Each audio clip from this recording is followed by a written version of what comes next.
Let's please give a warm welcome to Danny Glover.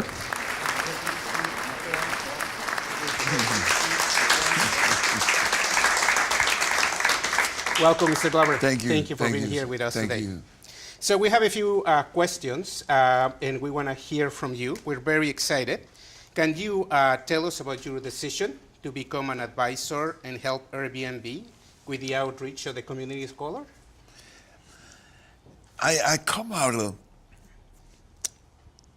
different things, not specifically first out of acting. I majored in economics at San Francisco State. I went into community development in 1971, and I worked in the Office of Community Development and the Model Cities program. So there's a side of me, there's a part of that, and under the nurturing of extraordinary men and women in communities in San Francisco, whether the Hispanic community in the Mission or whether it was the African American community in the southeast part of San Francisco. So there was a kind of basis, the foundation of how I felt in my thinking and what some of the things, long before I had decided that acting was going to be what I wanted to do. So in some ways, I've been fortunate, whether it's because of the visibility and the career that I've had, I've been fortunate enough to take that passion or attempt at understanding and use my work as an artist, a visual artist, where we find the intersection of, I think, my role and who I believe I should be as a citizen artist. So I see myself as a citizen artist as well. So, and citizenship is a very, very, very important way in which I vision the world. I often refer to that. My first ideas of citizenship came from my second grade teacher who in 1955, 54 was saying, I'm not simply in the business of making you good students, I'm in the business of making you good citizens. And everyone who was in the second grade, because I live in San Francisco, I was born and raised in San Francisco. I lived in the same neighborhood that I've lived in since I was 11 years old. Wow. So what does the citizenship mean in that sense? I remember when I lived near a substance abuse center and rehab center. I was on their board. 3 blocks around the corner from me, a few blocks from my house, there was a family homeless shelter, and I've often visited that. So the role of citizenship has so many connotations, so many ways in which you can exercise that locally, in a sense. I love the city I live in. I'm amazed by it. I'm amazed at how much every time I come back after going somewhere that I find some way in which the energy I feel about it is renewed and everything else.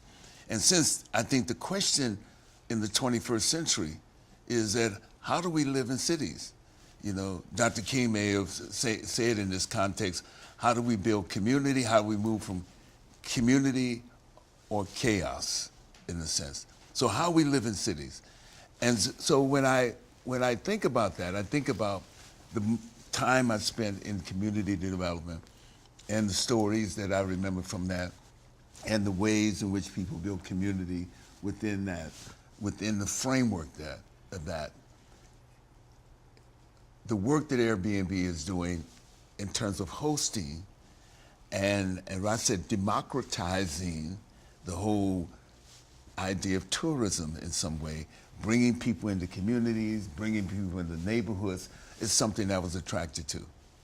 And so began to talk with not simply the founders and those who people work, but when I began to talk to the hosts themselves, whether it was in New York or whether it was in San Francisco or Oakland or wherever, I began to talk with hosts and began to hear their stories. And Eduardo Galeano, the great Uruguayan poet and writer, often talked about stories, the importance of stories, and how we're really connected as human beings, despite our genetics and everything is really connected as human beings by the stories we tell, and they're memorable stories. And I think since I serve, for the most part, in my work as an artist, as a storyteller, it seems as if there was a great intersection between the work that Airbnb is trying to establish, you know, as a 21st century business, and the work that they're trying to establish, and the sense of how we can bring people into that, you know, and and then be able to share their stories and how they were beneficiaries of it as hosts, and not only from the vantage point, as I was just speaking earlier, not only from the vantage point of having additional income, but how they meet, how they connect with other people, how their lives are enriched, and they enrich other people's lives as well. You have, in this beautiful answer, completely synthesized and weave my story, because as a host, and as a person who loves the cities, and as a person who loves communities, and a person who loves to connect with many communities, you have beautifully synthesized exactly how I feel. So thank you. That is really great to hear this from you. Could you tell us, I don't know if there's a sort of easy way for you to say, what are the sort of short terms, what are the long-term goals that you hope to achieve, that you hope to get with Airbnb? Well, I think there's certainly, as I said, there's going to take a great number of challenges we're going to face in living in cities.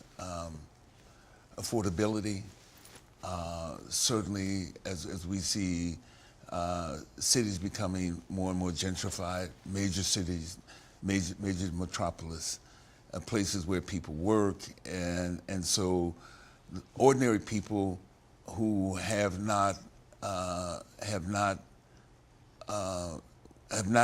even had any glimpse of the idea of home ownership is going to be difficult. I bought my first home just before my 29th birthday. I was working in city government then. At the time, I wasn't an actor. I was working in city government. I bought my first home, and I live in that home now. That's the home I live in right now. So I bought that home over 42 years ago. So the challenges that we face, I think, are not something that we could just push aside and believe that Airbnb has the capacity, the capability to handle all those, you know. Because at the same time, there's going to have to be some sort of advocacy, and that advocacy, I think, is deeper, because you guys have to go deeper. I remember a fourth grade teacher once telling me the first question he asked his class every year is, what does it mean to be a human being? That's what he asks his class every year. What does it mean to be a human being? It's the first question of philosophy. What does it mean to be a human being? The second question is, how do you know? You know, Wow. You know. So on the one hand, where do we invest in people? How do we find this? If this becomes transformative by virtue of the fact that people are connecting themselves to each other in different ways, and it becomes transformative for the host itself and the recipient as well. How do we now parlay into that in a way in which we reimagine? And I'm an idealist. You know what I'm saying? I'm an idealist. No one's all the things. I'm an idealist. How do we reimagine relationships? You know, and certainly there are obstacles to that. You know, but when you share your home, there's something else happens in the process. Not to everyone. Correct. You know, because everyone is not cut out to do this in a sense. But there's something that happens in the process. And I'm intrigued about what are the stories, what are the collection of stories that we gather, the collection of stories in which we reaffirm our humanity. Completely. Reaffirm our humanity. I've watched it in so many different ways in my life. They're the most the most beautiful moments that I've had, and I'm sitting next to Alice, is when I go in a place where men and women are working. They may be in their lunchroom and everything else. And the first thing, or maybe a convention or whatever, organization, the first thing you hear out of the mouth, hello, brother, hello, sister. Woo! It's the most beautiful thing. Completely. Hello, brother, hello, Yeah. sister. Connection. A connection. Across racial, ethnic, across language, hello, brother, hello, sister. And we gotta need some of that truth. Absolutely. Absolutely. You know what I'm saying? And like I said, I'm gonna say, you can afford at 71 years old to be an idealist. You know what I'm saying? Well, because you just hope you can translate that to, down the line. Yeah. Because, you think about that. I think about, I really do. When I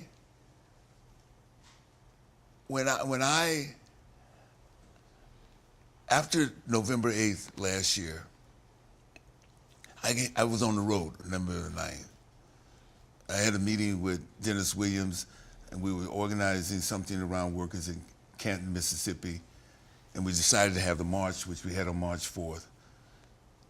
And then I went down from there, went to D.C., talked with friends of mine who were part of policy institutions and everything else. And everybody's talking about, what do we do? Everything was saying, what is this? And I went down to see my mother's 94-year-old cousin.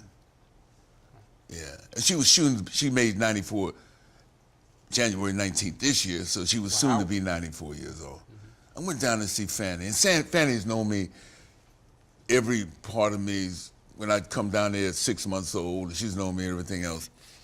And I just went in that community, a small, rural community that I've come down from San Francisco. I was born and raised in San Francisco. My mother's from rural Georgia, real rural Georgia, where what she didn't do, but most kids, when she grew up, started picking cotton until cotton was finished, and then you went to school. She didn't. Her parents sent her to school. She always said, my mother always told me, I'm eternally grateful for my mother and father because I didn't pick cotton in September, I went to school in September. Consequently, she graduated from a small college in Augusta, Georgia in 1942. 22 years old, almost 22 years graduating from college, a black woman, and began to find her way in the world. So I went down there and I just talked to people, took pictures. I went to the cafe, primarily white people there in the cafe, black people working there. I just took pictures. I was just trying to find answers. I'm trying to say, well, where do we go? If I start in a moment that we make ourselves available, whatever the circumstances, then what happens with our making ourselves available? What kind of motion, what's drawn into motion, what comes into motion with that in making ourselves available, And as most people say, I rarely turn down taking a picture unless I'm running to the air, trying to get to the plane or whatever. But I'm trying to find answers, And where do we find the answers? Let me say, whenever you think you find answers, there arise other contradictions and always everything. But Yes. it's a constant dynamic of life in a sense, But I am so positive about what we face and our capacity as human beings to confront what we face and to be the interdependency that is necessary and that we have the capacity and capability of drawing on. I'm so positive about that. That's great. And certainly in this sense, Airbnb is one part of that. You said about the idealist, and once again, you hit a chord that is very fond of mine. And I sort of thought for a minute, maybe being an idealist is almost like a fountain of youth. Because if you look at it, when you're a kid, and at least when I was a kid and I was dreaming, your parents saying, stop dreaming, stop, you're dreaming. You never stop dreaming, you're always an idealist. Yeah. So maybe it's a bit of a fountain of youth there, Ask my mom, she's not with us, but I was sitting up washing the dishes. Oh, every one of us had to wash the dishes there. We were washing the dishes, and I'd go into the days, my mom come, boy, that's all you're going to do is daydream your life away. Yeah, I can relate to that. Daydream your life away, boy. So, the next question that I had in mind, in some ways you answered it because you told us about the communities, you told us about weaving stories, you told us about getting to know other people, and I could not agree more. I think every host here today will tell you one of the reasons they went into being a host is the pleasure of meeting other new people and so forth. But let's try to bring it a little further out. What other benefits you think Airbnb can bring into travel? What, for people that are still not very aware, what do you think Airbnb brings to travel? Well, I think it's because we all know that travel itself has been expanded in such incredible ways. You can see that the life in the airport, people are always traveling in such a way. How do you, and then even within the fact that they travel, there's certain levels. How do we deconstruct the levels of fear, with Exactly. that, with that? How do we find different ways to deconstruct that and find new ways in which we can approach it, and to believe and honor where we are right now, but what are the possibilities and what are the incremental ways in which there are possibilities that we can go beyond where we are? I think those are very important ways in which they do that. True. Certainly, I'm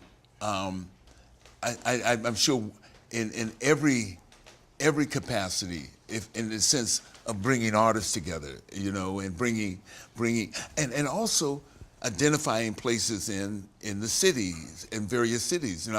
There's an incredible organization in Chicago called Sweetwater. And it is an organization which is restoring the part of the south side of Chicago.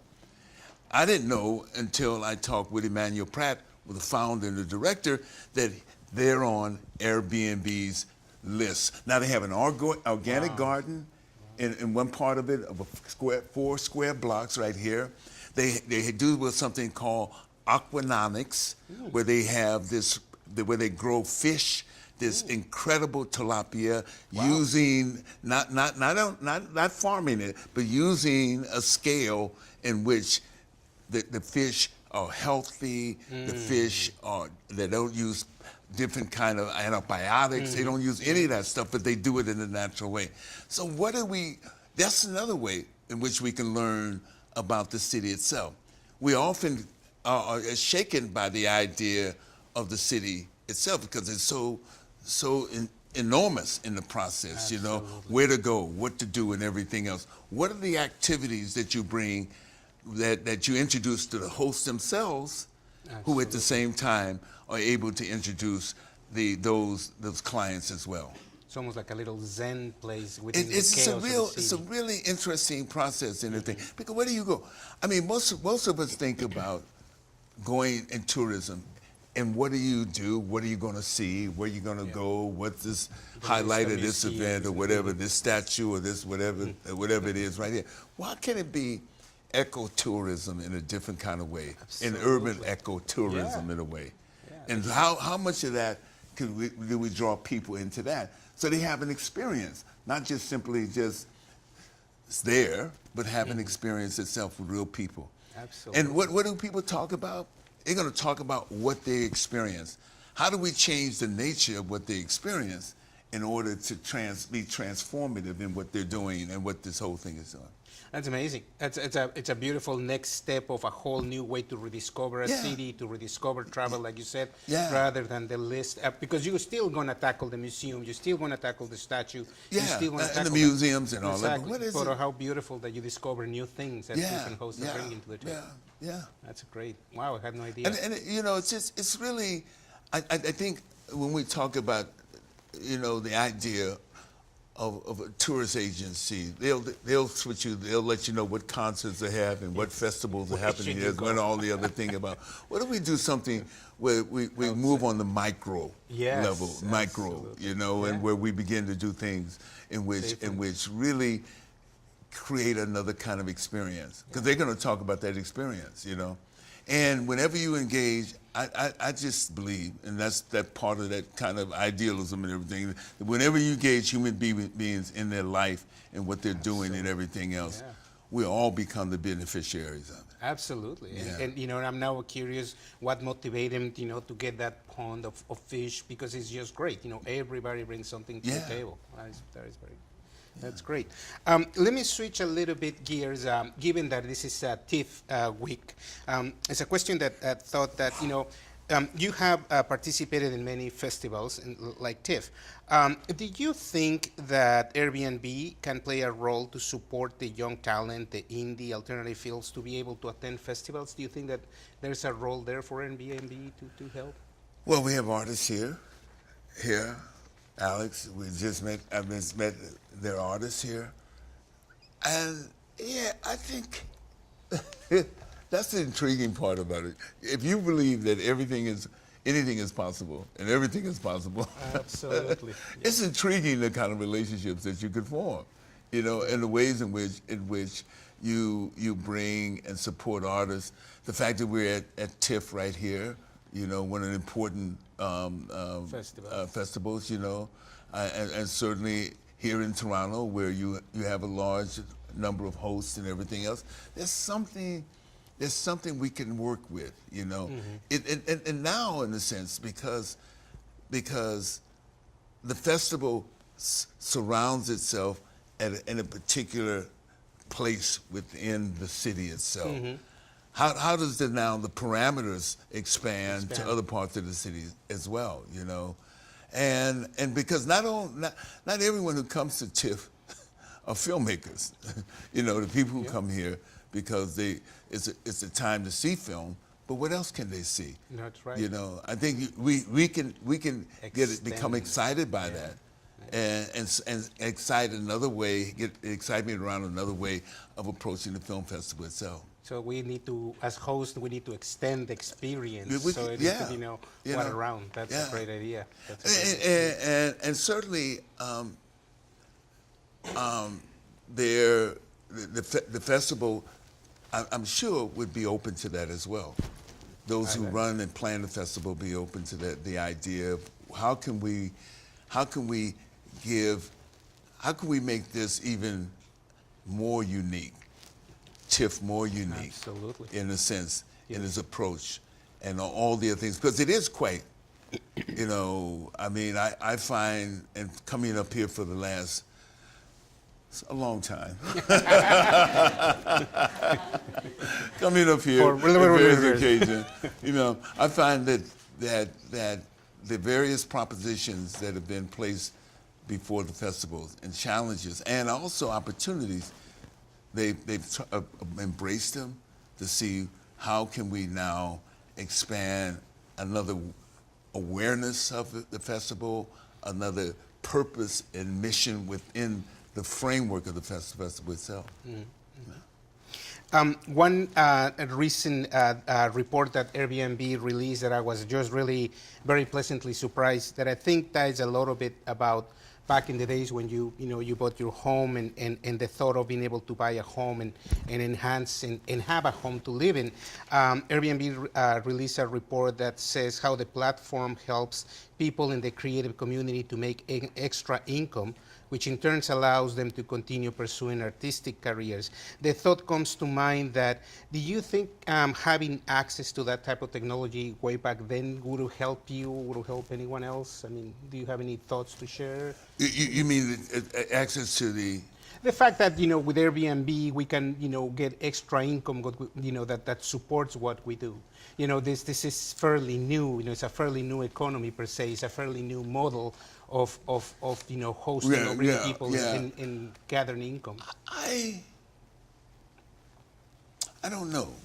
I mean, we often kind of say, like, if we had this back Yes, 40 years back ago, then, whatever, if- this if- may if have what happened. again- We can extrapolate on that, and we Exactly, can kind of talk about that Yeah. all we want, but I don't know. Completely. You know, because I think the idea of this, say, the dream of middle class, whether it's here in Canada or here in the United States, the ideas around middle class, you know, and this burst is only a relatively new phenomenon within True. the last part of the 20th century, or the last half of the 20th century. The whole idea maybe emerged during the early parts of the 20th century, but even when we think about home ownership itself, that was not a major market, you know. Mm-hmm. So in thinking about that, I think it's hard to understand. What happened then was that there was affordable housing. If we say 50 years ago, 40 years ago, or whatever, there were places where the housing was affordable, whether it's rents or whether it's home ownership or whatever. There was affordable housing. That's the real crisis right now, is affordable housing. And I think that crisis is a crisis that happens not simply here in the West, here right here among in the in the North right here, a part of that. But I think it's a crisis that's happening around the world. Affordable housing, you know, and where does that take us? Is a journey that I can't. Yeah, it's hard to predict. It's hard to It's answer hard to where what we is the gonna right answer. because ultimately we're gonna have to accept that. You know, I was born, as I said, 71 years ago, and there were 2.5 billion people on the planet. The first time the planet had 1 billion people was 1800. It reached 2 billion people by 1934. That's 134 years. So within that, and from the time over the 71 years that I've been, the planet has increased from 2.5 to well over 7 million. So those are kind of questions that at some point in time, how do we live in cities? How do we live, period? How do we exist, period? Definitely. And finding those new ways. Maybe some of the answers come out of this moment, because we're talking about Airbnb, 8 years. Yeah. That's all we're talking about. Yeah, We're it's talking very about early in 8 the years stage. and everything Yeah. else. And maybe whatever we derive from this moment, whatever ways in which living and communicating and caring we have at this moment, could produce some of the answers that we'll need as we deal with the Into the future future. challenges. Sure. I always use the word challenges. Love the word challenges. Okay. Definitely. So the answer is to be determined. The answer is to be find out. That's great.